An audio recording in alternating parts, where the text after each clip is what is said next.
अपने YouTube channel Bihar board Galaxy बहुत बहुत स्वागत है। देखिए, अभी मैं फिजिक्स का 7 चैप्टर तक पढ़ा चुका हूँ और सारी चीज़ का लिंक प्रोवाइड कर दिया हूँ। और आपको हर एक चीज़ आज से ऑर्गेनिक केमिस्ट्री भी शुरू कर देते हैं। सब कुछ आपको रिकॉर्डेड इसी चैनल पर, और आपको जितना लॉन्ग क्वेश्चन दिया गया जो गेसिंग है आपको पेड बैच में ही मिलेगा, ठीक ना। जो भी आपको फिजिक्स में लॉन्ग चैप्टर लॉन्ग क्वेश्चन वगैरह सब चीज़ है वो भी आपको बता दिया जाएगा। आप यहाँ पर आप आ जाइए। देखिए यहाँ पर एक मिनट, अब हिंदी इंग्लिश मीडियम दोनों मीडियम को समझा देते हैं, ठीक ना। यहाँ पर हिंदी मीडियम है और इंग्लिश मीडियम है, दोनों मीडियम है, ठीक ना। तो आप पहले हिंदी मीडियम को समझा देते हैं, उसके बाद इंग्लिश मीडियम को। इसी भी हर एक वीडियो में आधा भाग आधा के बाद ना हम इंग्लिश मीडियम समझाते हैं, यानी पहले हिंदी मीडियम समझा दे रहा है, उसके बाद आधा भगा कर देखिएगा तो इंग्लिश मीडियम समझा रहेगा, ठीक ना। तो वीडियो का आप आधा भगा कर देख लीजिएगा इंग्लिश मीडियम वाले, ठीक ना। चलिए दोनों मीडियम समझाएंगे। आप आ जाइए, बहुत आसान है, बहुत छोटा चैप्टर समझा कर जल्दी खत्म करते हैं।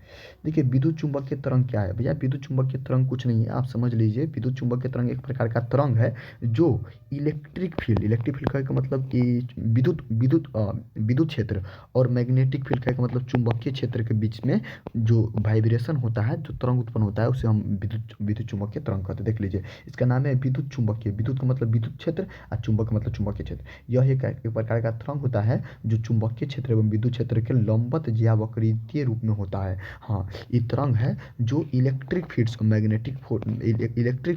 मैग्नेटिक फोर्स के बीच में उत्पन्न होता है, ठीक ना। यही चलो समझ में आ गया। तो पूछेगा विद्युत चुंबकीय तरंग क्या है, तो एक प्रकार का तरंग है। हाँ, ये बात बहुत इंपॉर्टेंट है कि उसमें इलेक्ट्रिक फील्ड और मैग्नेटिक फील्ड एक दूसरे के 90 डिग्री पर आते हैं, लंबा डिग्री, ठीक ना। चलिए अगला अगला कहता है विद्युत चुंबकीय तरंग का गुण क्या क्या? बहुत प्रकार के गुण है। तो सबसे पहला इंपॉर्टेंट ऑब्जेक्टिव विद्युत चुंबकीय तरंग है ना, जो केवल त्वरित आवेश द्वारा उत्पन्न किया जाता है। त्वरित आवेश का मतलब जे एक्सेलरेटेड चार्ज, जो त्वरित चार्ज है ओकरे द्वारा ही उत्पन्न किया जाएगा, नहीं तो नहीं। त्वरित चार्ज का मतलब समझ लीजिए अगर से गतिशील है, ओकरे द्वारा उत्पन्न किया जाएगा। चलने के लिए किसी माध्यम की आवश्यकता नहीं होती, इसे कोई माध्यम की आवश्यकता नहीं होती, मीडियम पर डिपेंड नहीं करता है। इलेक्ट्रोमैग्नेटिक वेव, EMW का मतलब इलेक्ट्रोमैग्नेटिक वेव का मतलब यह विद्युत चुंबकीय तरंग का चाल प्रकाश के चाल के बराबर होता है, बहुत इंपॉर्टेंट है। और उसके बाद याद रखिएगा कि इलेक्ट्रोमैग्नेटिक वेव की प्रकृति जो होती है क्या होती है, अनुप्रस्थ होती है, ये बहुत इंपॉर्टेंट है। अब अनुप्रस्थ क्या होता है, वो तो 8वें 9वें में पढ़ना था, लेकिन आप केवल याद रखिए कि इलेक्ट्रोमैग्नेटिक वेव की प्रकृति क्या होता है, ट्रांसवर्स होता है, जिसे अंग्रेजी में बोलते हैं अनुप्रस्थ होता है, ठीक ना। अच्छा, इस चीज़ का फार्मूला होता है C बराबर B बटा मी। फार्मूला C का मतलब प्रकाश की चाल, प्रकाश का चाल का फार्मूला होता है C बराबर B बटा मी। B का मतलब चुंबकीय क्षेत्र, अब E का मतलब विद्युत क्षेत्र, ठीक ना। ये याद रखिएगा, प्रकाश का चाल जो फार्मूला होता है B बटा C होता है। प्रकाश का चाल होता है कितना है, 3 × 10⁻8 मीटर पर सेकंड, 10 में पढ़ चुके हैं ना।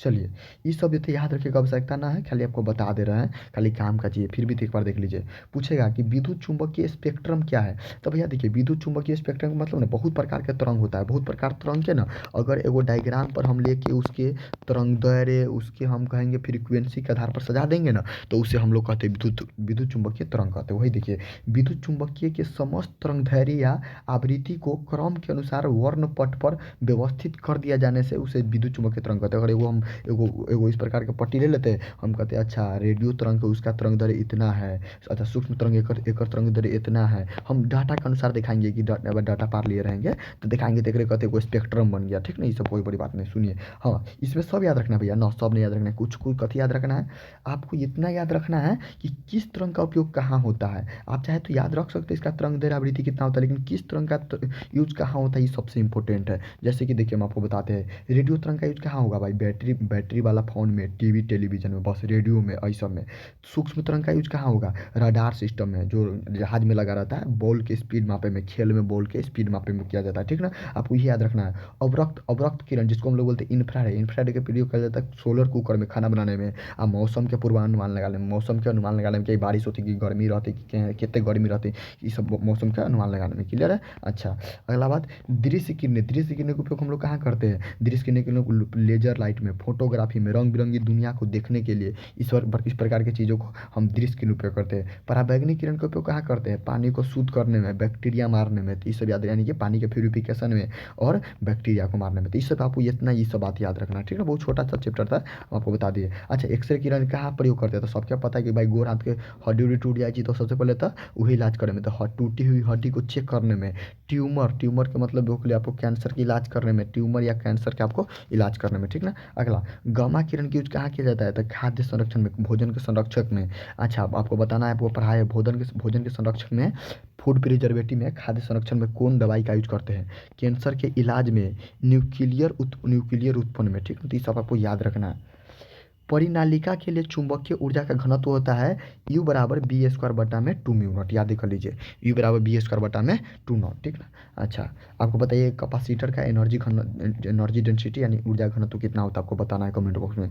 चलिए, C बराबर फार्मूला क्या होता है, 1 बटा में mu naught epsilon naught. E के ना होता है भैया, ई के ना होता है तो बता दे, ई के ना होता है एकर फार्मूला। जब एकर फार्मूला रखिएगा ना तो अंततः फार्मूला ये निकल कर आएगा। कभी कभी बताइए तो इसको हम ऐसे लिख सकते कि ना, C बराबर म्यू नॉट ई नॉट के पावर 1/2 माइनस 1/2, माइनस 1/2 इसलिए क्योंकि ई रूट अंडर का वैल्यू होता है -1/2। अच्छा, इसको 3 × 10⁸ भी लिखते हैं ना, लिख सकते हैं, क्योंकि यही होता है प्रकाश का चाल। प्रकाश के चाल का फार्मूला देख लीजिए, वो ई है, एगो ई है, और यहाँ पर इसका फार्मूला सब रखिएगा ना तो इतना निकल जाएगा। विद्युत चुंबकीय तरंग की दिशा इलेक्ट्रिक मैग्नेटिक फील्ड का मतलब चुंबकीय क्षेत्र और मैग्नेटिक फील्ड के गुणनफल के समांतर होती है, ये बात की याद रखिएगा। अगला, C बराबर B बटा ई होता है और इसका जो मात्रक होता है सीमेन पर मीटर होता है। क्या होता है? सीमेन पर मीटर, बहुत इंपॉर्टेंट है, आपको याद रखिएगा। इसका मात्रक क्या होता है? सीमेन पर मीटर। एक्स-रे और वाई किरणें विद्युत क्षेत्र द्वारा विचलित नहीं होता है, ये आपको याद रखना है कि विचलित नहीं होना का मतलब ना, अगर किसी के कोई क्षेत्र में जा रहा है तो वो नहीं डरता है, इतना समझ लीजिए। विचलित होना का मतलब थोड़ा अपना रास्ता से हट जाना, लेकिन वो नहीं। एक्स-रे किरण और वाई किरण विद्युत क्षेत्र से विचलित नहीं होता है, ठीक ना। विद्युत चुम्बकीय तरंग का चाल आवृत्ति पर निर्भर करता है, किस चीज़ पे? फ्रीक्वेंसी पर निर्भर करता है, ठीक ना, याद रखिएगा। अगला, विस्थापन धारा आई डी का मतलब यहाँ पर हो गया विस्थापन धारा। उसके बाद उसका फार्मूला होता है ई नॉट डी फाइव बटा में डी टी। और चालन धारा जिसको हम कहते हैं आई सी, इसका फार्मूला होता है डी क्यू बटा में डी टी, याद रखिएगा।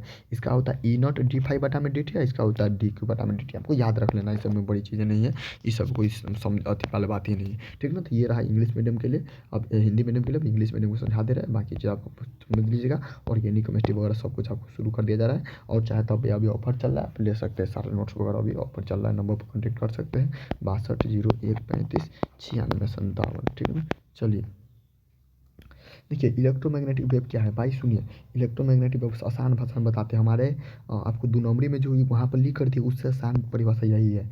इट इज़ द वेव, यह एक प्रकार का वेव है that are create a result of vibration between electric field and magnetic field. एक प्रकार का वेव है जो इलेक्ट्रिक फील्ड और मैग्नेटिक फील्ड के वाइब्रेशन से उत्पन्न होता है। बात खत्म हो गया। कहे का मतलब एगो इलेक्ट्रिक फील्ड एगो मैग्नेटिक फील्ड के वाइब्रेशन से ना जो वेव उत्पन्न होता है उसे हम लोग क्या कहते हैं? इलेक्ट्रोमैग्नेटिक वेव कहते हैं। नाम है इलेक्ट्रोमैग्नेटिक वेव। इलेक्ट्रिक और मैग्नेटिक, इलेक्ट्रिक फील्ड और मैग्नेटिक फील्ड के जो वाइब्रेशन होता है, जो उससे जो उत्पन्न होता है तरंग, उसे हम क्या कहते हैं? इलेक्ट्रोमैग्नेटिक वेव कहते हैं। बात खत्म। इसका प्रॉपर्टी होता है कि इलेक्ट्रोमैग्नेटिक वेव जो है ना प्रोड्यूस किया जाता है एक्सेलरेटिंग चार्ज द्वारा, यानी कि जो गतिशील आवेश होगा उसी के द्वारा। Not required for any medium, कोई मीडियम की आवश्यकता नहीं होता है। इलेक्ट्रोमैग्नेटिक वेव EMW का मतलब इलेक्ट्रोमैग्नेटिक वेव का जो स्पीड होता है स्पीड ऑफ लाइट के बराबर होता है। उसके बाद electromagnetic wave transverse in nature, transverse होता है नेचर में, ट्रांसवर्स होता है, एक अनुप्रस्थ होता है, वो आपको बताएंगे क्या होता है, वो आप 9वें 10वें में पढ़ना, केवल आप याद कर लीजिए। इस ट्रांसवर्स होता है नेचर में, क्या होता है? ट्रांसवर्स होता है। अगला, इस प्रकाश के लाइट का फार्मूला होता है C बराबर B बटा ई, और एकरो गति तो प्रकाश के लाइट के बराबर होता है, कितना होता है? 3 × 10⁸ मीटर पर सेकंड होता है, याद रखिएगा। प्रकाश की गति का फार्मूला होता है C बराबर B बटा में ई, मैग्नेटिक फील्ड बटा में इलेक्ट्रिक फील्ड, क्लियर है। अच्छा, momentums are present in electromagnetic wave, electromagnetic wave में मोमेंटम्स प्रेजेंट रहता है, उपस्थित रहता है, क्लियर है। ये बात को याद रखिएगा, ठीक ना। याद रखिएगा कि इलेक्ट्रोमैग्नेटिक वेव में क्या होता है? मोमेंटम प्रेजेंट रहता है।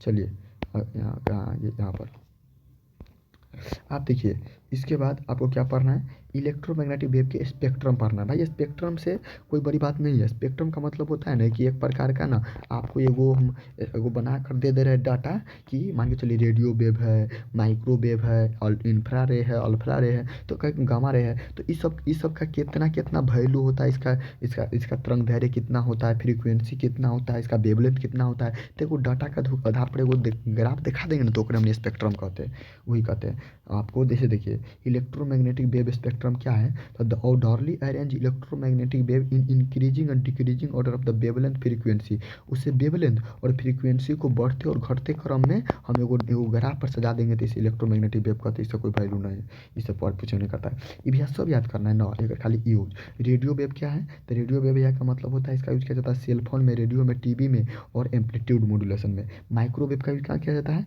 भैया, इसका रडार सिस्टम में, measuring the speed of radar के सिस्टम में और बॉल की स्पीड मापे में, खेल के खिलाड़ी एक यूज बहुत इंपॉर्टेंट है। हाँ अगर पूछेगा कि सूक्ष्म वेव क्या है, तो इसका आपको लिखना पड़ेगा कि इट्स वेवलेंथ इज इतना से इतना मीटर और फ्रीक्वेंसी इतना से इतना मीटर और इट इज यूज फलना फलना जगह, ठीक ना। इसका वेवलेंथ इतना होता है, इसका फ्रीक्वेंसी इतना होता है, इसका यूज यहाँ किया जाता है। क्लियर है, तो आपको इस प्रकार से याद रखना पड़ेगा। इंफ्रारेड, इंफ्रारेड है ना, इसका यूज किया जाता है सोलर के कुकर में और वेवलेंथ वेदर कास्टिंग यानी मौसम के पूर्वानुमान करने में, ठीक ना। तो आपको याद रखना है कौन रे का कहाँ उपयोग किया जाता है। विजिबल रे, विजिबल रे का यूज किया जाता है लेजर लाइट में और दुनिया को फोटोग्राफी में और वर्ल्ड द सी दुनिया को रंग बिरंगी देखने में। क्लियर है, तीसरा याद रखना है केवल कहाँ यूज किया जाता है। इन अल्ट्रावायलेट रे, अल्ट्रावायलेट रे का उपयोग होता है वेदर वेदर और वाटर प्यूरिफिकेशन है, पानी के प्यूरिफिकेशन में और डिस्ट्रॉयड बैक्टीरिया को मारने में। अगला एक्सरे, एक्सरे का पता है सबसे पहले तो हड्डी टूटी थी तो एक्सरे खराब हो गई थी, तो बच है चेकिंग द बोन्स फ्रैक्चर, कहाँ पर हड्डी टूटा हुआ उसको चेक करने में, बोन में से हड्डी को टूटने चेक करने में और कैंसर ट्यूमर के इलाज में। गामा रे, गामा रे के यूज कर है न्यूक्लियर में या खाना के संरक्षण करे में और कैंसर के इलाज में, ठीक है ना। एक चीज़ बहुत इंपॉर्टेंट है, बताइएगा खाना के संरक्षण में भी एक यूज किया जाता है, लेकिन बताइए खाना के संरक्षण में कौन दवाई का यूज किया जाता है आपको बताना है, किस दवाई का यूज किया जाता है आपको बताना है, पीछे हम पढ़ा चुके हैं। चलिए आप यहाँ से इंपॉर्टेंट है मैग्नेटिक एनर्जी डेंसिटी का फॉर्मूला पूछेगा, सोलेनोइड का मैग्नेटिक एनर्जी डेंसिटी कितना होता है, तो यू बराबर बी नॉट बटा में 2 म्यू नॉट होता है, बी स्क्वायर बटा में 2 म्यू नॉट होता है। आपको बताना है कैपेसिटर का एनर्जी डेंसिटी कितना होता है आपको बताना है, ठीक ना। अच्छा और इंसुलेटर का कितना, कैपेसिटर का कितना होता है और इंडक्टर का कितना होता है आपको बताना है एनर्जी डेंसिटी, सब पीछे पढ़ाया, आप याद करके बताइए। सी का फॉर्मूला 1 बटा में ई होता है, ई केना आ जाता है भैया, तो जब जब सी बराबर बी बटा ई हो ना, तो बी के वैल्यू ई के वैल्यू तो उधर बहु ना, तो बी के वैल्यू ई के वैल्यू तो रूट कट के लास्ट में इतने हो, तो एक मेरा लिख सके कि ना सी बराबर म्यू नॉट ई नॉट आप मालूम रूट के पावर हो 1/2, तो ऊपर चला जाए तो -1/2 लिख सके ना, तो बिहार बोर्ड कभी कभी नहीं तो पगला के पूछ दे, याद रखिए।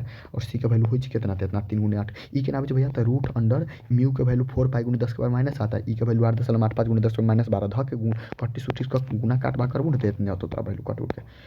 Direction of electromagnetic wave parallel to E गुने ई क्रॉस बी क्रॉस, बहुत इंपॉर्टेंट है। इसके क्रॉस के डायरेक्टली प्रोपोर्शनल इसका पैरेलल डायरेक्शन होता है, बहुत किसका क्या होता है पैरेलल।